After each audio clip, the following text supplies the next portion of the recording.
A health check report is new on the night team tonight. Rhode Island now leading the way by starting to provide methadone to local prisoners behind bars. A local researcher believes part of the solution is making sure inmates get treatment. Barbara Moore-Silva reports.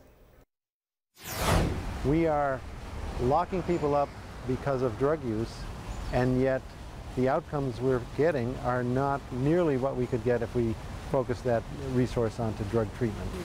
Dr. Josiah Rich is a researcher out of the Miriam Hospital and Brown University. The focus of his latest research, inmates who are cut off methadone maintenance treatment once behind bars. In most of the country, when that happens, people are stopped.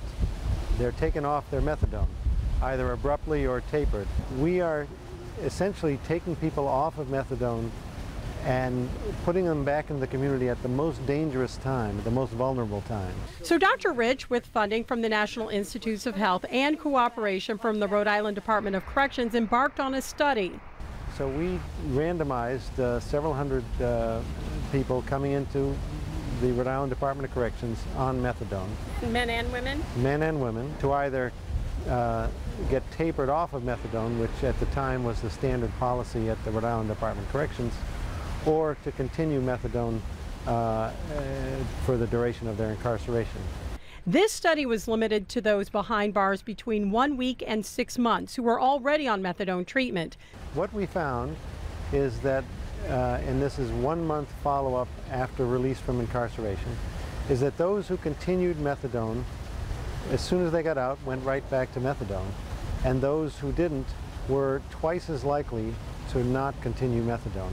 That's because methadone is highly effective in reducing opioid dependency. It reduces drug use, it reduces crime, it reduces overdose, it reduces death. It is life-saving treatment. Dr. Rich says he will continue to follow study participants over the next year to confirm these early results. Meantime, he says the Rhode Island Department of Corrections has changed its policy as a result of this study, continuing methadone treatment for inmates for several months. He's hoping other prison systems follow suit. For more on this research, you can log on to turnto10.com and click on Health. And that's Health Check. Barbara Moore-Silva, NBC 10 News.